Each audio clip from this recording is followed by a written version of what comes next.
What's going on, everyone? It is Bobo Mac here for Crisis in the Toyverse, and on today's show, I'm going to be talking about one of the most overplayed and talked about action figures so far of 2018. That's right, I'm talking about the Mezco 112 Collective Summer Exclusive Special Operations Punisher. Now, this is my first Punisher figure that I've ever held in my hands. I really do love the figure, and I was happy that I was lucky enough to be able to pick one up. I know a lot of people missed out on that. For that, I really apologize, and I don't want this to seem like, oh, I got one and you didn't. It is nothing like that, I promise you guys. Hopefully you'll have a chance to get it if you really want him. The prices are holding steady, it seems like, at the 200 mark in groups. Maybe a little more than that, and then of course the internet and eBay is a whole other story. But enough of that. As you can see on the front, we got the Mezco Summer Exclusive sticker on there, or I should say Mezco Exclusive sticker. And then we have the Punisher skull, and then if we flip it around to the side here, we got some Punisher artwork. And on the back, we have some more Punisher artwork. The box looks really cool, but we're not here to talk about the box. Let's go ahead and move that aside, and let's look at this bad mama jamma a lot more in depth. So here we are with the Spec Ops Punisher unboxed and ready for action. I'll be honest with you guys, the suit came out fantastic. This Kevlar base looking material that they chose for this costume of him, it's a really solid piece. I mean, I like this so much. If you take away all the tactical deco and all that stuff, I actually think it'd make a really good Batman costume. I think I saw somebody post that first in the forums, but the more I thought about what they said, I'm going to really have to agree. And it's a really solid material, and I think it would have really looked good on a Justice League Ben Affleck Batman. Whoop, sorry for the camera shake there, guys. But as far as the costume goes, the skull looks fantastic with the fake leather type material on there. You have all these straps and guards and elbow pads and such throughout the body. It just adds another layer to the costume. I think it works really well. It may not be the Punisher everyone ever wanted it to look like, but it definitely works once you have it in your hands. The gloves are a little more traditional, which is cool. The figure does a lot of traditional and upgrading, which I think is one of Mezco's strongest traits. Not everyone will agree with that, but you know, I like action figures that have a twist on it, but still have a sense of familiarity to the characters that we know and love. The belts look great. All the pouches and stuff have great detail. Holds the knife in there. That's an accessory, but I'll count it right now so I don't have to go back to it later. Even the back's got some great detail on it. To quote John Hammond, no expense was spared in making this action figure. The boots came out really nice too. You got the laces and sculpting there. A really solid piece, and yes, that headpiece really was one of the big selling points with this figure, and I think a lot of people wanted that. Just a great detail. You can even see the eyes in there. All of it's really good. So let's go ahead and break down articulation while I have him in hand. In terms of the head, we got up here at the head, we got side to side, full rotation. It pops off, you pop it back on, yada yada. And then for the neck, up and down, back and forth, side to side. A great range of motion on old Frank Castle here. Great head rotation to kill people with. In terms of the arms, they go up, they go down. You can bring them forward that much, you can bring them back that much without risking anything. Once again, do that at your own risk. We got the bicep cut like so. Double bend at the elbow like so. We also have rotation and ball peg at the glove wrist area, which works out nice. In terms of the upper body, you can go back, you can go forward, and side to side. Good range of motion. I don't know if he can turn that much. I'm not going to risk it, but I'll just use the top to turn and eventually rip that nice Punisher logo with, if you know me and I am with action figures at times. In terms of the legs, he can do the splits pretty dang well, Jean-Claude Van Damme style. You can bring him down, he can kick forward, he can kick back against evildoers. You got the thigh cut, double bend at the knee. We have rotation at the boot. His foot goes up that much, it goes back that much, and it rocks side to side. So a solid outing for old Frank Castle here. Let's go ahead and break down accessories because they are the meat and potatoes and take it from there. Like I said, we are going to break down accessories from left to right. We'll start at the top. Of course, we have the duffel bag. I believe this came with another Punisher figure. But being quite honest with you guys, I actually think this thing shows up with Breaking Bad figures that Mezco did. I could be wrong on that, but somebody check that out for me. Got a fully working zipper. And it's a good place to store all of Frank's guns. At least that's what I do with it. The strap works great. You got Velcro there and whatnot. That works out good. Moving on down from that, let's move that out to this way. We have his, I don't know, what is this? A submachine gun with a silencer. That works pretty good. And of course, you just plug it in like so. And you get take a blast effect. It comes with 3 blast effects, which is nice. Just plug it in. Bang, bang, you're dead, bad guy. And then you pull that out. But for me, I mean, the silencer's nice and it works good with the tactical gear. But doesn't Frank seem like somebody who likes to come in loud and hard? That's what she said. Ha ha ha, bad joke. Anyways, like I said, you got 2 other blast effects. This is another new blast effect that we saw for the first time.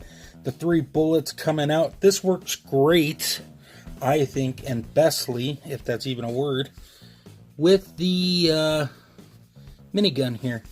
You plug it in like so, and yes, the minigun rotates. I do like the minigun. It came out really good. Handle looks great. It's got some dry brushing on there and whatnot, and it does rotate. It also comes with there goes part of my stage. Oh well. It also does come with what is this? A clip, a belt, bullets. That pegs right in like so. And that's as far as it goes. Maybe I should plug it in right. Pegs in like so. I wish it would have came with a strap. Every minigun I've seen, 96, 97% of them come with a freaking strap. So, I don't know. It's probably a cost-cutting measure, but it's cool that we got it, right? So you can't complain too bad. Of course, we have our, I believe it's like an AR-15 or rifle gun. I don't know. But it comes with an extra clip as well. Of course, you got that detail there with the bullets. And speaking of bullets, if you really wanted to, you can just load those guys in there like so. I think this is how you do it.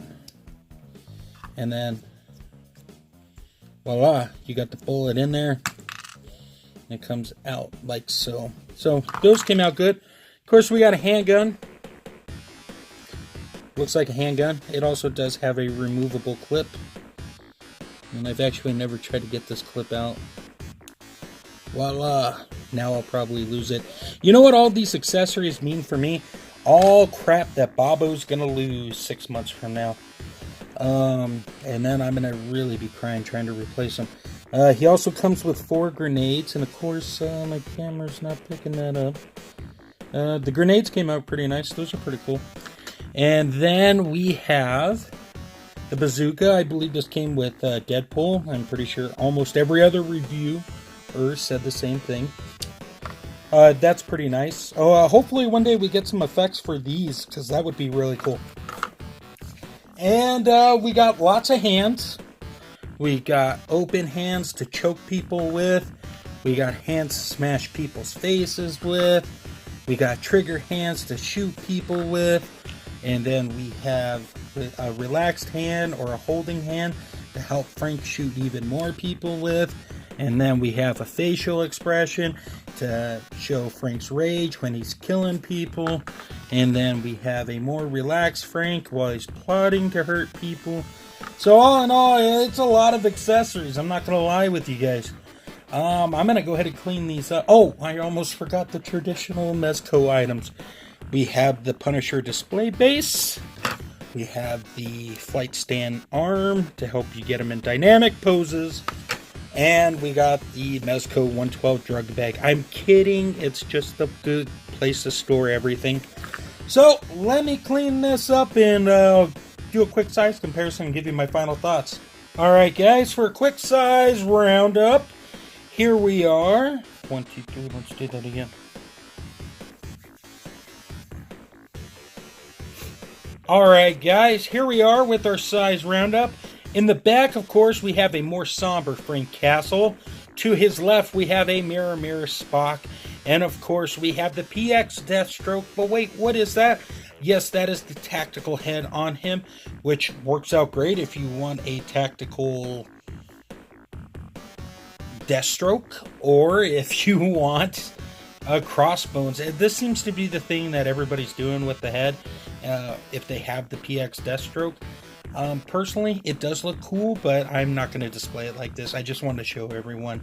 The bottom line is they all match up with each other, as they should, considering they're Mezcos. But here's the truth of the matter. If you missed out on this figure, it's not a bad price right now. It's high, but it's not astronomical high for some. For others, it may be out of your price point, and unfortunately, you may not be able to get a chance to get it, which sucks, because it's a good figure, but at the same time, I don't know if it warrants the cost that it's going for on the secondary market. So that's going to be a decision that's up to you. Was it worth its retail value? Absolutely it was. It came packed with a lot of stuff. It's a purchase I don't regret having. Hopefully you will be able to get it at a price that works for you. With that being said though, first, I want to thank you guys for the support, the likes, the comments, even the dislikes. I do appreciate any of it and all of it. So thank you for taking time out of your day to see what's going on over here. It really does mean a lot, so thank you. Second, you know all of my sponsors get extreme dash sets with these wonderful pop-ups behind Frank Castle and the floor paneling you see. Also, head over to undercovercapes.com for all things geekery in the podcast verse. While you're at it, go on to Instagram, go throw a follow at Toy Lover Crew. And if anybody is interested in any t-shirts, Undercover Capes own the random dude Josh did some incredible designs. We got Crisis in the Toyverse up, but we got tons of other cool designs. If anybody buys a shirt from there, I will hook you up with some action figures. All you have to do is tweet me or use the hashtag on Instagram or Twitter, UC Capes shirt. Hashtag UC Capes shirt. Use that. I will enter you in a drawing, and I will throw some Vinnie Mates or something at your way as a way to say thank you. Totally optional. I will let you know that the shirts, they help fund undercovercapes.com to help keep the lights on, to keep the servers going, and all that fun stuff. So I'm a very small part of what's going on over there. And if anybody who's a subscriber will do that, I appreciate it. If you can. If you can't do it right now, I totally get it. I will have a link in the description below. And there goes Frank. But it's redbubble.com, I believe. Just check out the description. It will have everything going on with that. With that being said, guys, stay tuned at the end for the slideshow. Take care. And until next time, great googly moogly.